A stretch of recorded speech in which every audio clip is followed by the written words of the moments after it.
নিজের সহকর্মী হোক অথবা অন্য কোনো মানহাজ মার্কাজের লোক হোক বাস প্রচার না করে আল্লাহর রাস্তায় কারো ব্যাপারে কোনো ধারণা নেবেন না, কোনো মন্তব্য করবেন না। নাইলে আপনি মোটামুটি নিশ্চিত থাকতে পারেন যে আপনাকে লজ্জিত হতে হবে দুনিয়া আখিরাত দুই জায়গায়।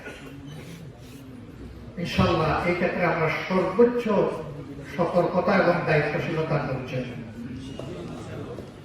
আমরা কোনো ব্যতিক্রম করব না। এই কয়েকজন লোক নয়, আপনারা প্রতিনিধি হয়ে এসেছেন, এখানে লেখা প্রতিনিধি সমাজ।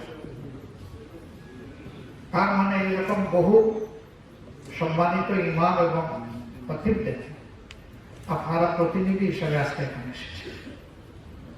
যদি এই কথাগুলা ইমান, ইসলাম, বাস্তবতা, বিবেক এর আলোকে সঠিক মনে করেন, তাহলে সবগুলা কথা হকদারের কাছে পৌঁছে দেওয়া আপনাদের মাধ্যমে আমরা আশা করবো এটা আপনারা দায়িত্ব হিসাবে নেবেন। তাদেরকে নিয়ে বসবেন, কথা বলবেন, বারবার বলবেন, একবার বললে হবে না। যদি একবার বললেই হেদায়েত এবং নিয়ামত সবকিছু পাওয়া যেত তাইলে 17 বার সূরা ফাতিহা ডেইলি তেলাওয়াতের বাধ্যতামূলক প্রয়োজন ছিল। যে জিনিস যত গুরুত্বপূর্ণ সে জিনিস তত বেশি স্মরণ করাই দিত। কালামে হাকিমে একই আয়াত, একই সেন্সের, একই শিক্ষার বিষয়ে বারবার ধ্বনিত প্রতিধ্বনিত হয়েছে। জাহান্নামের কথা বারবার এসেছে, সতর্ক করা হয়েছে। একবার বললেই তো হতো। আল্লাহ তাআলা জানেন মানবগণ চঞ্চল,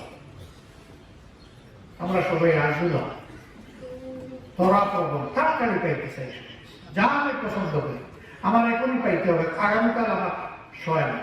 অবশ্যই এটা ঠিক যে এই সেকেন্ডের পরে আমি বাঁচব না নিলে, কিন্তু আমার পাইতেই হবে। এটাকে আমার হাতে নাকি চাবি যে আমি যা চাইবো তা পেয়ে যাব? দেওয়ার মালিক যিনি, চাবি তো তার হাতে।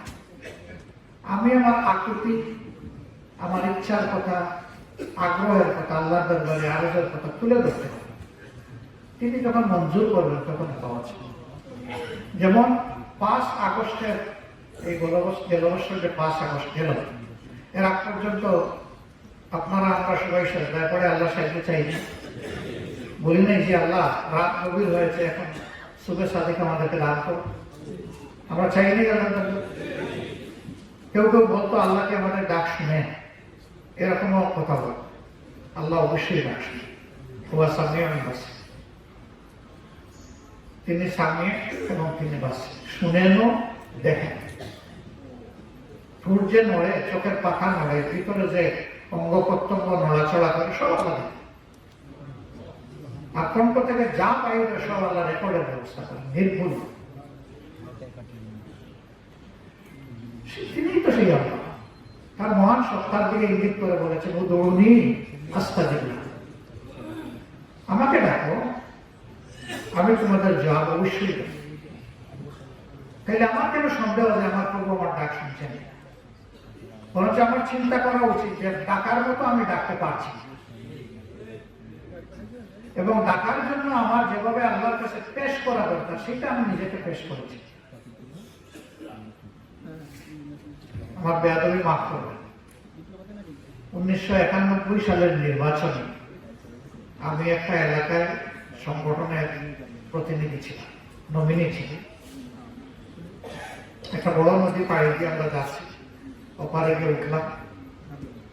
ধারণা করলাম যে মাদ্রাসার সিনিয়র ক্লাসের ছাত্র হবেন, তারা 7-8 জন কথাবার্তা বলছেন এবং আমরা যেদিকে যাচ্ছি এই দিক থেকে আসতেছে, মানে আমরা পরস্পরের সম্মুখী। আমি প্রথমে অপেক্ষা করলাম 1 পা অবশিষ্ট থাকা অবস্থায়, তাদের সমান লাইনে যাওয়ার আগে, যে দেখি এই ভাইয়ের একটু সালাম দেয়। এটা এই কারণে নয় যে আমি সমাজের খুব সম্মানিত মানুষ, বরঞ্চ এই কারণে তারা যেহেতু ইলমে দ্বীনের খেদমতে এবং চর্চায় আছেন, তাদের কাছ থেকে ভালো শুদ্ধ সালামটা শিখব। তারা দিলেন না, আমি খুব জোরে সালাম দিলাম। তারা অনেকেই জবাব দিলেন, একজনের জবাব দিলেই তো অনেকেই দিয়েছে। তারপরে আমি আমার সঙ্গীদেরকে বললাম, আপনারা একটু সামনে যান, আমার একটু প্রয়োজন আছে ওনাদের সাথে।